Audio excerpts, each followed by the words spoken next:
10th class trigonometry formulae.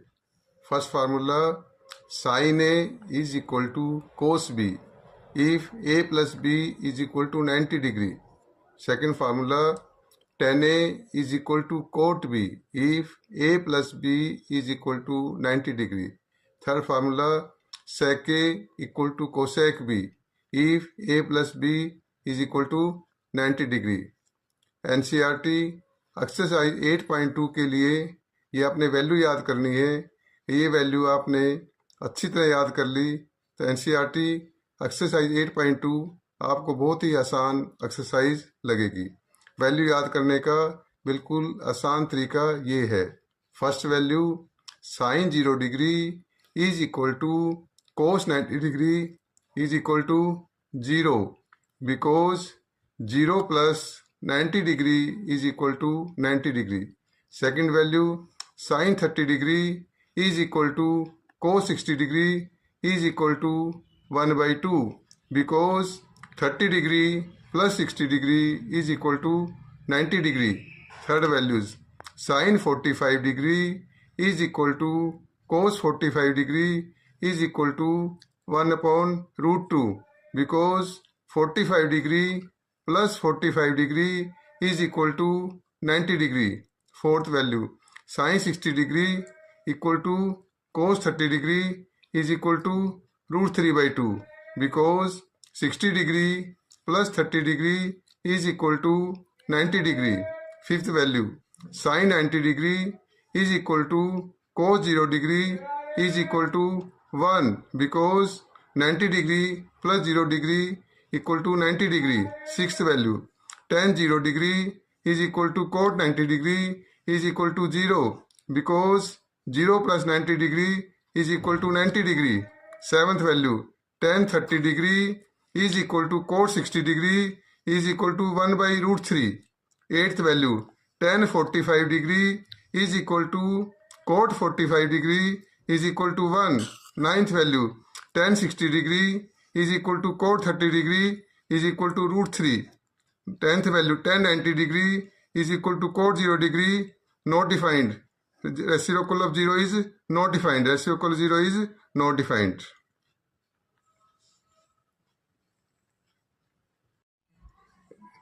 Eleventh values, reciprocal of sin theta is equal to cosec theta. Reciprocal of sin theta is equal to cosec theta. और reciprocal of cos theta is equal to sec theta. Reciprocal of cos theta is equal to sec theta. तो therefore cosec 0 degree is equal to sec 90 degree is equal to not defined because reciprocal of 0 is not defined. 12th value, cosec 30 degree is equal to sec 60 degree is equal to 2 because reciprocal of 1 by 2 is equal to 2. 13 value, cosec 45 degree is equal to sec 45 degree is equal to root 2 because reciprocal of 1 by root 2 is equal to root 2. 14 values, cosec 60 degree is equal to sec 30 degree is equal to 2 upon root 3. root 3 by 2 का reciprocal क्या होता है? 2 upon root 3. 15 value, cosec 90 degree is equal to sec 0 degree is equal to 1. Reciprocal of 1 is equal to 1. NCERT exercise 8.2 first sum का first part, evaluate sine 60 degree cos 30 degree plus sine 30 degree into cos 60 degree. Sine 60 degree और cos 30 degree की value क्या होती है? Root 3 by 2 because 60 degree plus 30 degree is equal to 90 degree. Sine 30 degree और cos 60 degree की value क्या होती है? 1 by 2 because 30 degree plus 60 degree is equal to 90 degree. तो साइन 60 की वैल्यू हमने क्या डाल दी? Root 3 by 2 multiply cos 30 degree की वैल्यू क्या होती है? रूट 3 by 2 प्लस का प्लस साइन 30 डिग्री की वैल्यू क्या होती है हमारे पास? होती है 1 by 2 और कोस 60 की वैल्यू क्या है? 1 by 2. Root 3 multiply root 3 is equal to 3. 2 multiply 2 is equal to 4 plus 1 multiply 1 is equal to 1. 2 multiply 2 is equal to 4. 4 और 4 का एलसीएम क्या होएगा? 4. 4 और 4 का एलसीएम क्या होएगा? 4. एलसीएम इज 4 तो यहाँ भी 4 है और यहाँ भी 4 है तो क्या आएगा? 3. यहाँ पे भी 4 है और एलसीएम भी 4 है तो क्या आएगा? 1. 3 + 1 is equal to 4. 4/4 is equal to 1. 1 is the required answer. NCERT exercise 8.2 first sum second part. Evaluate 2 tan square 45 degree plus cos square 30 degree minus sin square 60 degree. 2 is the same. tan square 45 degree का मतलब होता है tan 45 degree की value का whole square, और cos square 30 degree की value का मतलब होता है cos 30 डिग्री की वैल्यू का whole square, minus sin square 60 degree का मतलब होता है sin 60 डिग्री की वैल्यू का होल स्क्वायर, और tan 45 डिग्री की वैल्यू क्या होती है 1. cos 30 degree is equal to sin 60 degree is equal to √3/2 because 30 degree plus 60 degree equal to 90 degree. 2 is the same. tan 45 degree की वैल्यू क्या होती है 1, और स्क्वायर है तो क्या आ जाएगा 1 का स्क्वायर.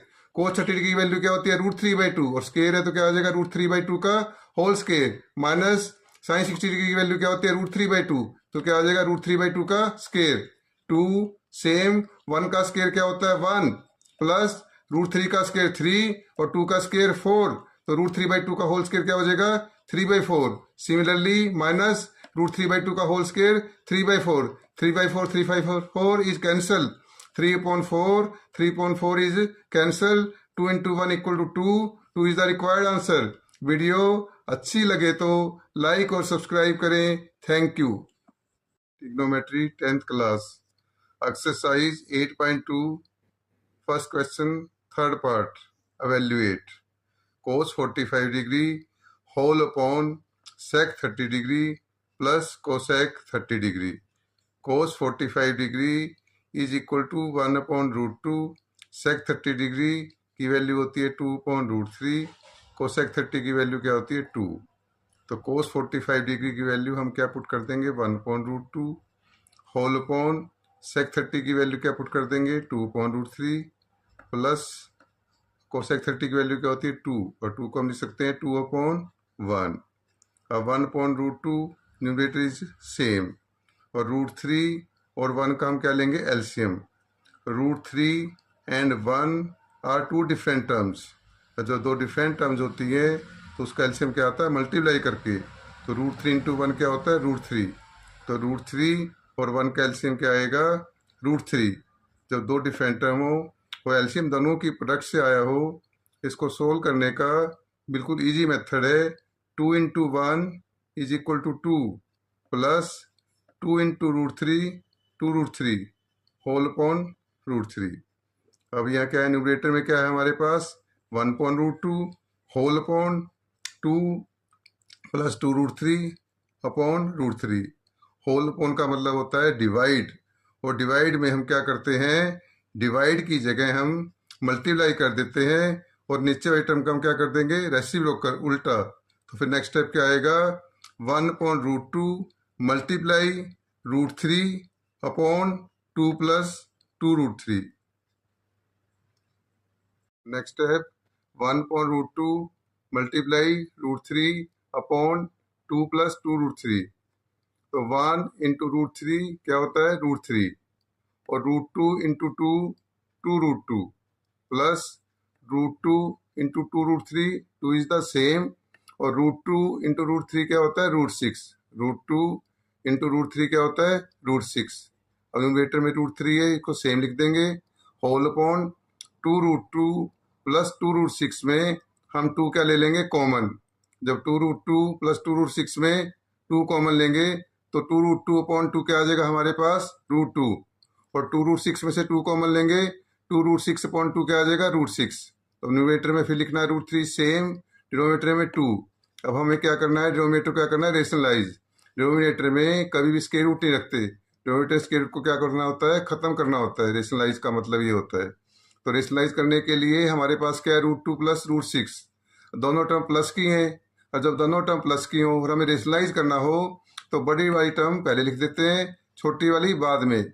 इसको रेशनलाइज करने में बहुत आसानी हो जाती है. तो √2 प्लस √6 को क्या लिख सकते हैं √6 प्लस √2, क्योंकि प्लस में ऑर्डर मैटर नहीं करता. इसको बाद में रेशनलाइज करने में हमें बहुत आसानी मिलेगी. तो नेक्स्ट स्टेप हम क्या लिखेंगे √3 अपॉन 2 √6 प्लस √2.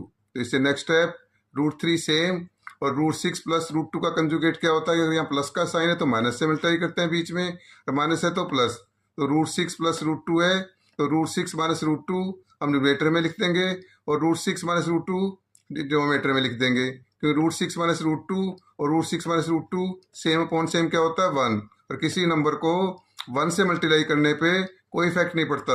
जैसे किसी बच्चे के 100 मार्क्स आए हैं, वो ये भी कह सकता है कि मेरे मैथ में 100 into 1 मार्क्स आए हैं, तो इसी तरह √6 माइनस √2 न्यूमरेटर में लिख दिया, इस तरह डिनोमिनेटर में √6 माइनस √2 सेम अपॉन सेम क्या होता है? 1। और किसी नंबर को 1 से मल्टीप्लाई करने पे कोई इफेक्ट नहीं पड़ता, लेकिन इससे डिनोमिनेटर का स्क्वायर रूट खत्म हो जाएगा, और वही रेशनलाइज का मतलब होता है।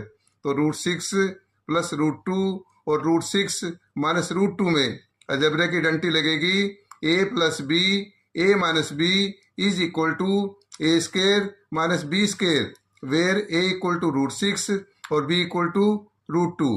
तो न्यूमरेटर में फिर मल्टीप्लाई करेंगे हम √3 इंटू √6, 3 इंटू 6 18, दोनों रूट में, तो क्या आएगा? √18 माइनस √3 इंटू √2 क्या होता है? √6, √3 √2 क्या होता है?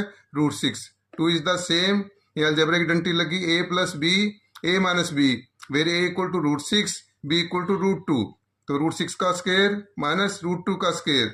नेक्स्ट स्टेप क्या है? यहाँ पे स्क्वायर रूट ऑफ 18, इसके हम फैक्टर बना लेंगे 18 के, 3 into 3 into 2 minus same, √6 same, 2 same, और √6 का स्क्वायर क्या होता है? 6, √6 का स्क्वायर क्या होता है? 6, स्क्वायर रूट से स्क्वायर कैंसिल, माइनस √2 का स्क्वायर क्या होता है? 2, स्क्वायर रूट से स्क्वायर कैंसिल, तो डिनोमिनेटर में क्या आ जाएगा? 2, ब्रैकेट में 6 माइनस 2।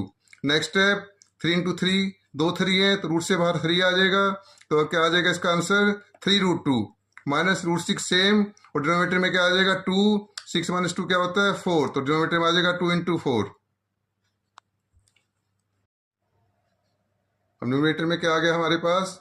3√2 माइनस √6, और डिनोमिनेटर में क्या आ गया? होल अपॉन 2 इंटू 4, और न्यूमरेटर इज सेम, 3√2 माइनस √6, 2 4 जा 8, which is the required answer.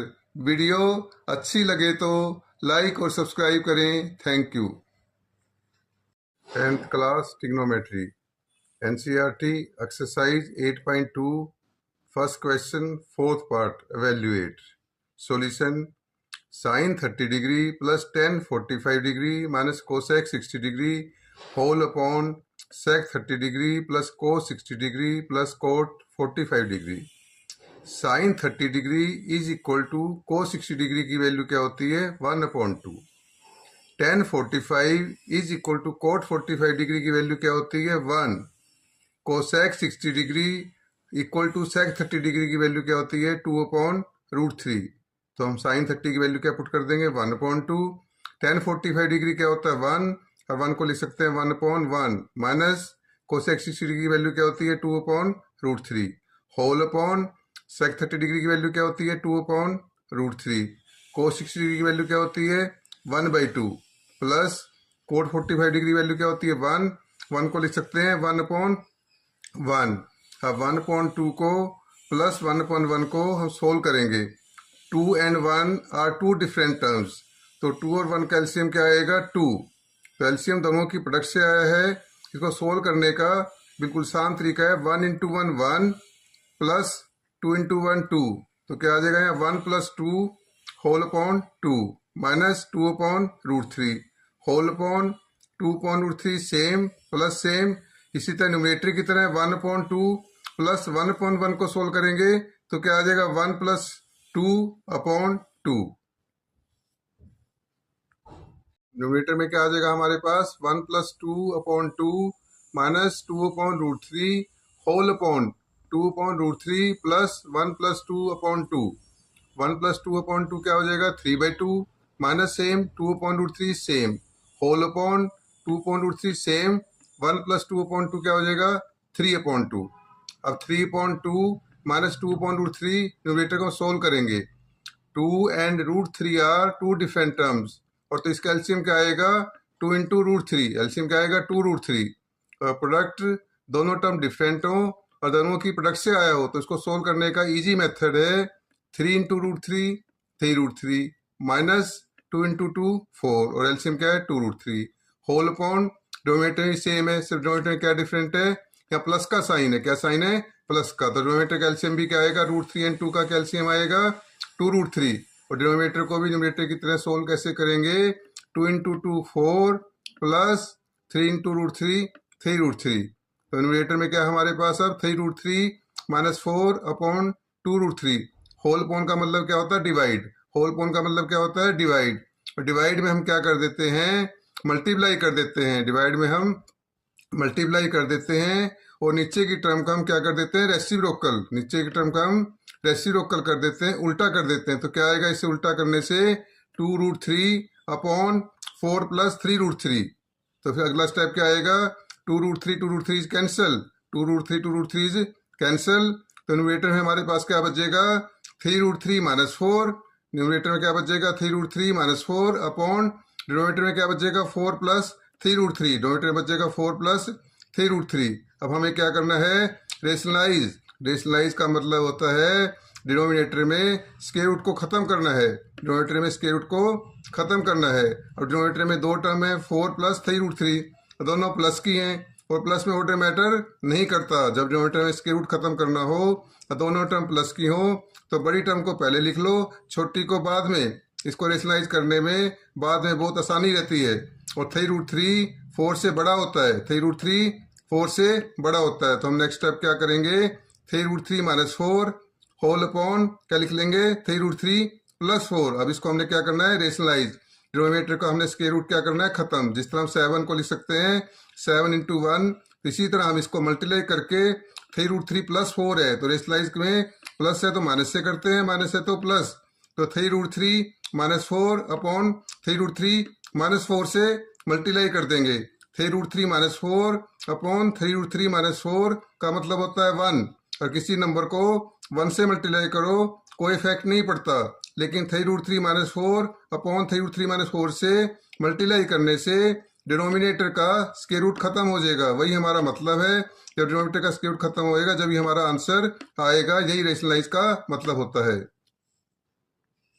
Numerator में क्या आ जाएगा हमारे पास 3√3 - 4 मल्टीप्लाई 3√3 - 4 होल अपॉन, डिनोमिनेटर में क्या आ जाएगा 3√3 + 4 मल्टीप्लाई 3√3 - 4, अब न्यूमरेटर में डंटी लगेगी a - b is equal to a - b का होल स्क्वायर, और डिनोमिनेटर में लगेगी a + b is equal to a² - b², where a is equal to 3√3 b is equal to 4, तो न्यूमरेटर में क्या आ जाएगा हमारे पास 3√3 - 4 का होल स्क्वायर, और डिनोमिनेटर में आ जाएगा 3√3 का होल स्क्वायर - 4 का होल स्क्वायर, और न्यूमरेटर में फिर डंटी लगेगी, अब न्यूमरेटर में फिर डंटी लगेगी, अब न्यूमरेटर में कौन सी डंटी लगेगी, x - y का whole square is equal to x का square plus y² - 2xy, where x is equal to 3√3 y is equal to 4, तो x² मीन्स 3√3 का स्क्वायर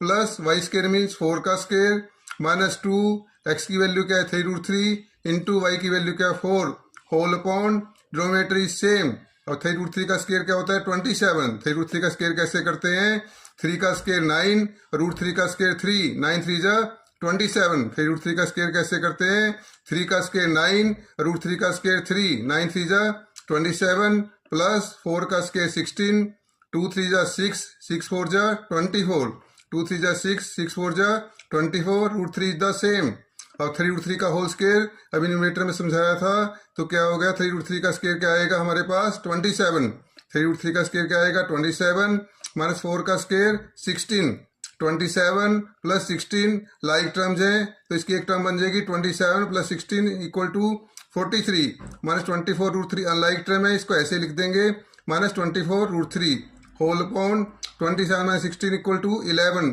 तो रिक्वायर्ड आंसर क्या आ गया हमारे पास 43 -24 √3 whole upon 11, which is the required answer. Video अच्छी लगे तो लाइक और सब्सक्राइब करें, thank you. 10th class trigonometry NCERT exercise 8.2 evaluate solution step by step well explained. इस वीडियो के बाद आपको ट्रिग्नोमेट्री बहुत ही आसान लगेगी। तो left solution 5 cos square 60 degree plus 4 sec square 30 degree minus 10 square 45 degree whole upon sine square 30 degree plus cos square 30 degree. 5 same cos के 60 डिग्री का मतलब होता है कोस 60 डिग्री की वैल्यू का square. 4 same sec square 30 degree का मतलब होता है सेक 30 डिग्री की वैल्यू का square. Minus same 10 square 45 degree का मतलब होता है 10 45 डिग्री की वैल्यू का स्केयर। साइन स्केयर 30 डिग्री का मतलब होता है साइन 30 डिग्री की वैल्यू का square. Plus same cos square 30 degree का मतलब होता है कोस 30 डिग्री की वैल्यू का स्केयर। और cos 60 degree is equal to sine 30 degree is equal to 1/2 because 60 degree plus 30 degree is equal to 90 degree. Cos 30 degree is equal to √3/2।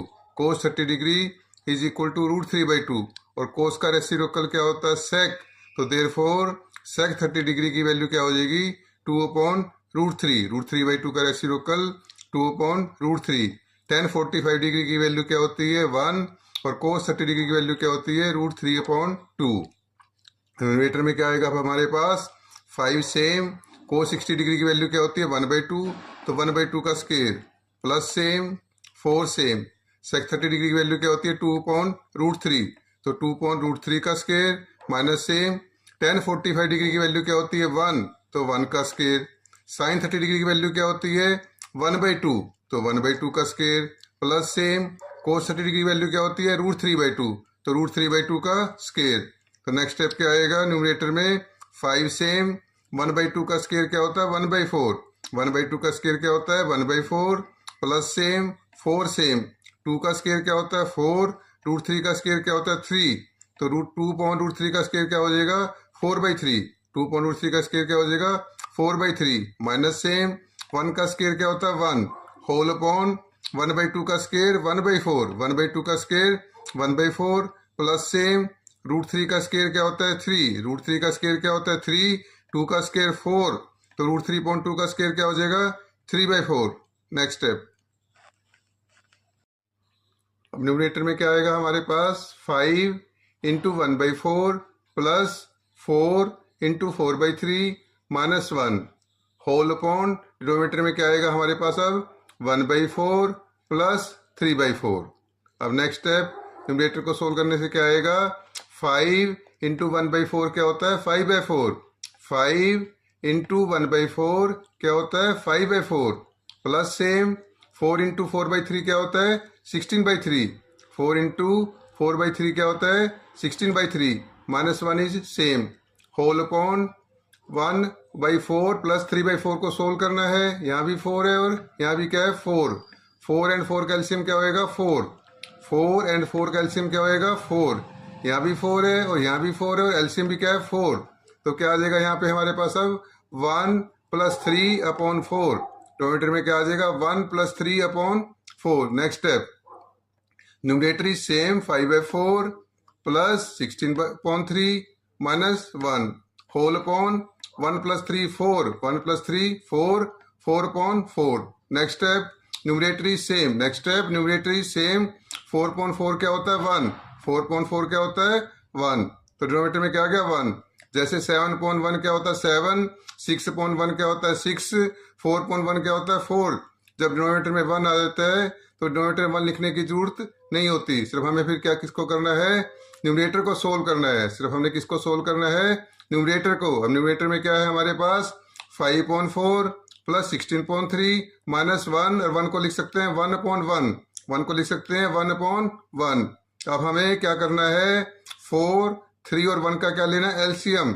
अब हमें क्या करना है 4 3 और 1 का क्या लेना है LCM. 4 3 and 1 are all different term. सारी टर्म डिफरेंट हो तो उसका एलसीएम का तरीका होता है सभी टर्म का क्या कर देते हैं मल्टीप्लाई।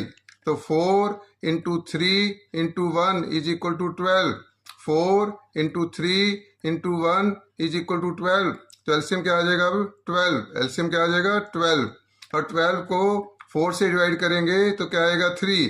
12 को 4 से डिवाइड करेंगे तो क्या आएगा 3 3 5 जा 15 3 5 जा 15 प्लस सेम 12 को 3 से डिवाइड करें क्या आएगा 4। 12 को 3 से डिवाइड करें क्या आएगा 4 16 4 जा 64 16 4 जा 64 माइनस सेम 12 को 1 से डिवाइड करेंगे तो क्या आएगा 12, 12 को 1 से डिवाइड करेंगे तो क्या आएगा 12, 12 1 जा 12, 12 1 जा 12 whole upon 12, 15 plus 64 79, 15 plus 64 79 minus same 12 same whole upon 12, 79 minus 12 क्या होता है 67 upon 12 which is the required answer. Video अच्छी लगे तो लाइक और सब्सक्राइब करें। आपका धन्यवाद।